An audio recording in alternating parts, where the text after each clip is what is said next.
বলি ও বাছা, আমাকে একটু বিনোদপুরের রাস্তাটা বলে দেবে?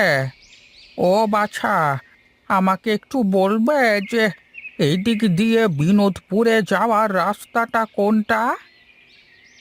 কি করো তোমার আবার কি চাই শুনি? সকাল সকাল আমার ঘুমটা দিলে তো নষ্ট করে। আমাকে যদি বিনোদপুরের রাস্তাটা একটু বলতে বাছা। বিনোদপুরে যাবে তুমি? ওখানে তোমার কি কাজ শুনি? আছে, অনেক কাজ আছে। তুমি শুধু আমাকে রাস্তাটা বলে দাও বাবা। আচ্ছা শোনো, এই রাস্তা দিয়ে সোজা হেঁটে চলে যাবে, ঠিক আছে? তারপরে বামে একটা রাস্তা পাবে। বামে রাস্তাটা দিয়ে একটু সামনে আগালেই আবার ডাঁয়ে একটা রাস্তা পাবে। সেই রাস্তা থেকে হাত দশেক সামনে গিয়ে একটা বট গাছ দেখতে হবে, ঠিক আছে?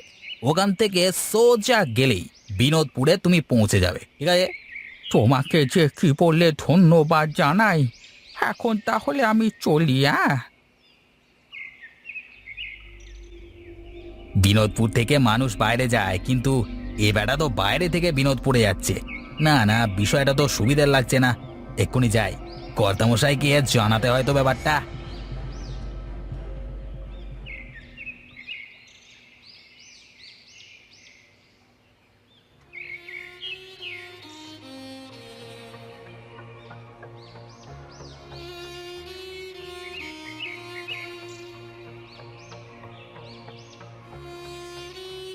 কে গো তুমি? আগে তো তোমাকে এ গায়ে কখনো দেখিনি। আমি এক অসহায় মানুষ বাবা। আগে তো এ গায়েরই মানুষ ছিলাম, কিন্তু এখন ঘর বাড়ি বলতে কিছুই নেই। তাই তো আবার এখানেই ফিরে আসলাম। কি বলছেন কি? আপনি বিনোদপুরের মানুষ ছিলেন?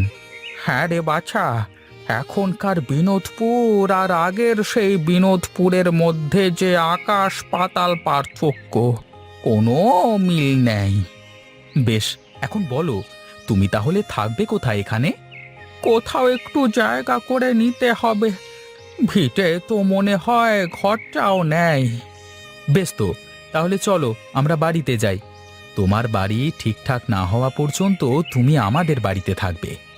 ঠিক আছে বাছা, তবে চলো, তাই হোক।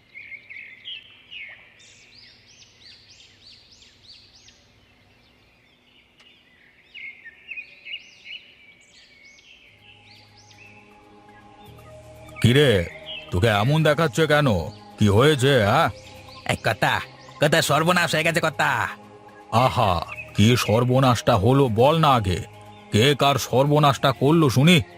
কথা, এই প্রথমবার গায়ে কোনো বাইরের মানুষকে ঢুকতে দেখলাম, তাও আবার কিনা অনেক বয়স। আচ্ছা, লোকটার নাম কি? কোথা থেকে এসেছে কিছু জানিস তুই? না কথা, আমার কাছে শুনলো যে বিনোদপুরের রাস্তা কোনটা, তারপর তো সোজা গায়ে ঢুকে পড়লো, আর আমি দৌড়ে আপনাকে বলতে আসলাম। শোন ফটিক, যে করি হোক এই লোকের খোঁজ বের করতে হবে।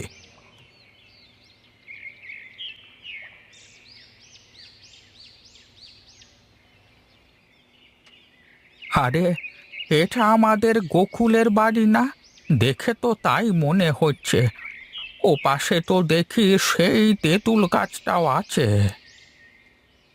কে আপনি? আর কার নাম নিলেন মুখে? গোকুল? হ্যাঁ, গোকুল হলো আমার ছোটবেলাকার বন্ধু। ওর ছেলে পরশ তো এ বাড়িতেই থাকতো, তাই না?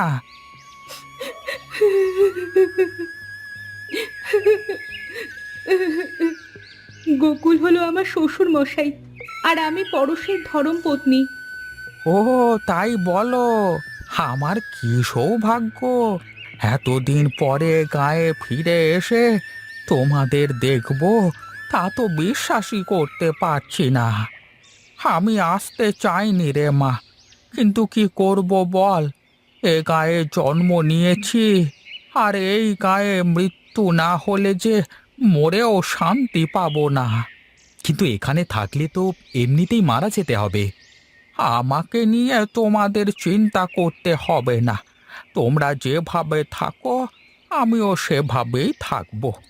আমার কিছু কাজ আছে, সেগুলো না করে যে আমি মরতেও পারবো না। মা, তোমরা কি বাইরে দাঁড়িয়ে গল্প করবে, নাকি ওনাকে ভেতরে নিয়ে যাবে? তুই দাদু ভাইকে নিয়ে ঘরে যা, আমি হাতের কাজটুকু শেষ করে আসছি।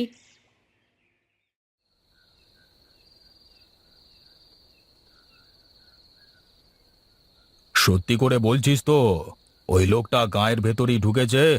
কথা, এই ফটিক কখনো মিথ্যে কথা বলে না, সেটা আপনি খুব ভালো করেই জানেন। আর আপনার কাছে তো মিথ্যে কথা বলতেই পারি না আমি। এতটা পথ হেঁটে আসলাম, কই কোথাও তো চোখে পড়লো না। আর তাছাড়া গায়ের মানুষের এত সাহস নেই যে বাইরের কাউকে আশ্রয় দেবে। আমার মনে হয় কথা কোথাও হয়তো লুকিয়ে আছে, তা না হয় চলে গেছে। না না, তা কি করে হয়? তুই তো বললি বেচারা বৃদ্ধ, তাহলে এত তাড়াতাড়ি কোথায় চলে যাবে? ভালো করে খুঁজতে হবে। আমার বুড়োটাকে চাই চাই।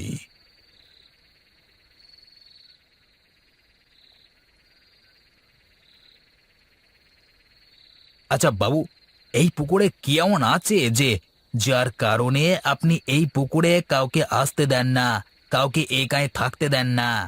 তোকে এসব কথা শুনতে হবে না, চল তুই আমার সাথে।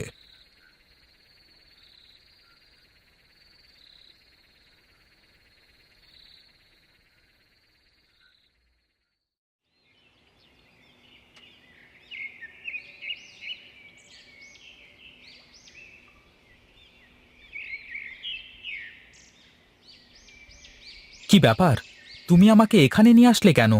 তুমি জানো এই পুকুরটা কার? না তো, তুমি বলো দেখি পুকুরটা কার? প্রতাপবাবুর পুকুর এটা। অভিশপ্ত এই পুকুরের জন্যই তো গায়ের এই অবস্থা। এই পুকুর অভিশপ্ত পুকুর না, আর এটা প্রতাপের পুকুরও না। তাহলে কি বলো তুমি এসব? হ্যাঁ রে, এই পুকুরের আসল মালিক আমি। আজ থেকে 20 বছর আগে এই গা ছেড়ে চলে যাই আমরা। কিন্তু কেন? আর এই পুকুর যদি তোমাদের হয়, তাহলে তুমি কেমন করে পারলে এই পুরো গাঁয়ের মানুষগুলোকে শেষ করে দিতে? সে এক লম্বা কাহিনী, চল আমি তোকে বাড়ি যেয়ে সব বলবো।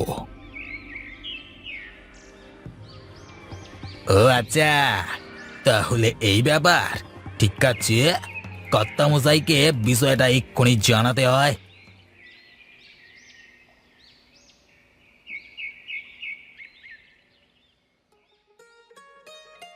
জানিস, আমাদের গায়ে আগে কোনো কিছুর কমতি ছিল না। গোলা ভরা ধান, মাঠ ভরা ফসল, গোয়াল ভরা গরু, পুকুর ভর্তি মাছ, গায়ের আবাল বৃদ্ধ বনিতা সবাই এক উৎসবে মেতে থাকতো সব সময়। তাহলে আজকে গায়ের এরকম পরিবেশ হওয়ার কারণটা কি? আমাদের গায়ে তো কোনো নদী নেই, এই একটাই মাত্র পুকুর। জমির চাষ থেকে শুরু করে বাড়ির মহিলাদের সকল কাজ হতো এই পুকুরের পানি দিয়েই। হঠাৎ করেই পুকুরের পানি কমতে শুরু করে। ধীরে ধীরে পুকুরের সব পানি শুকিয়ে যায়। গায়ের মানুষের মধ্যে হাহাকার দেখা দেয়। তারপর কি হলো? বাবার আদেশে প্রতাপকে পুকুর খননের কাজ দেওয়া হলো। গায়ের সব মানুষ স্বেচ্ছায় পুকুর খননের কাজে লেগে গেল। কিন্তু প্রতাপের মনে তখন অন্য কিছু চলে। রাতের আঁধারে প্রতাপ গায়ের সেসব মানুষকে মেরে ফেলে যারা স্বেচ্ছায় পুকুর খননের কাজ করতে যায়। সবাইকে মেরে ফেলে? হ্যাঁ, সবাইকে মেরে ফেলে। বাকিরা ভয়ে আর কেউ পুকুরের দিকে যেতে চায়নি। সবাই ভেবেছে হয়তো পুকুরটাই অভিশপ্ত, কিন্তু এর পেছনের ঘটনাটা না কেউ জেনেছে, না কেউ জানবার চেষ্টা করেছে। এত বড় সত্য তুমি কেন লুকিয়ে রেখেছিলে এতদিন? ভয়ে ভয়ে। কিন্তু এখন আর আমার কোনো ভয় নেই। ওই শয়তান প্রতাপের হাতে মরবার ভয় করবার থেকে ওর প্রতিবাদ করে মরলেও শান্তি পাবো। তোমাকে আর কিছুই বলতে হবে না দাদু, এখন যা করবার আমি করব, তুমি শুধু দেখো।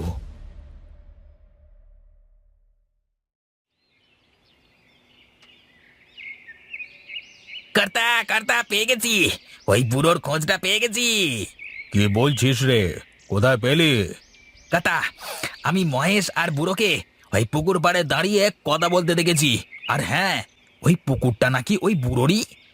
বুড়োর নাম কি? কোথা থেকে এসেছে কিছু জানতে পেরেছিস?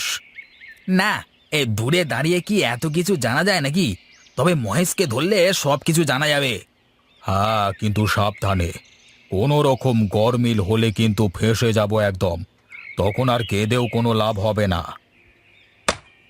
তুমি কোনো চিন্তা করো না দাদু, সব ঠিক হয়ে যাবে।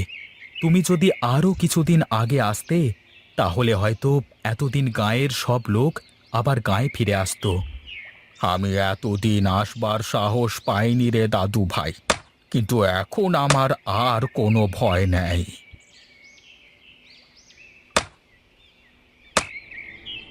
তোমরা সবাই থামো। তোমরা কি জানো না, এই অভিশপ্ত পুকুর খনন করলে তোমরা কেউ বাঁচবে না?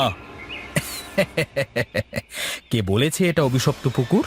আর হ্যাঁ, এটা যদি অভিশপ্ত হয় তাহলে সেটা তোমার জন্য, প্রতাপবাবু। এই মহেশের বাচ্চা, মুখ সামলে কথা বল। বড়দের সাথে কি করে কথা বলতে হয় তুই ভুলে গেছিস? আমি ভুলিনি দাদা, তুমি ভুলে গেছো। তুমি বোধহয় জানো না, তোমার বাবা এই পুকুর খনন করতে গিয়ে মরেনি, তাকে মারা হয়েছে। কি বলছিস? কি বলছিস তুই এসব? বিশ্বাস করিস না ওর কথা ফটিক, ও মিথ্যে বলছে। আমি মিথ্যে বললেও উনি তো আর মিথ্যে বলবেন না। তুমি বলো দাদু। এই প্রতাপী টাকার লোভে গায়ের মানুষদের মেরে পুকুরটাকে অভিশপ্ত করে গায়ের সব মানুষকে এখান থেকে তাড়িয়েছে। আর হ্যাঁ, তোমার বাবাকেও এই প্রতাপী মেরেছে। শুধু তাই নয়, গায়ের ওই সব মানুষকে নিজের হাতে খুন করেছে এই প্রতাপ।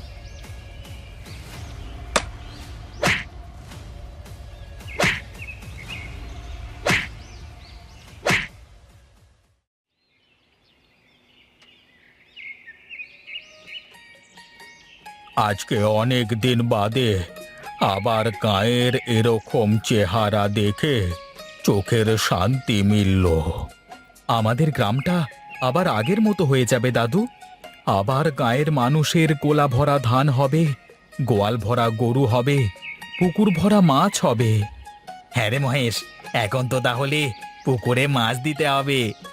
এত বড় পুকুরে সে তো অনেক মাছ দরকার। কিচ্ছু চিন্তা করো না দাদা, আমি সব ব্যবস্থা করে ফেলেছি। এক্ষুনি মাছ চলে আসবে। ওই তো মাছ চলে এসেছে। এবার চলো আমরা সবাই মিলে পুকুরে মাছ ছাড়ি।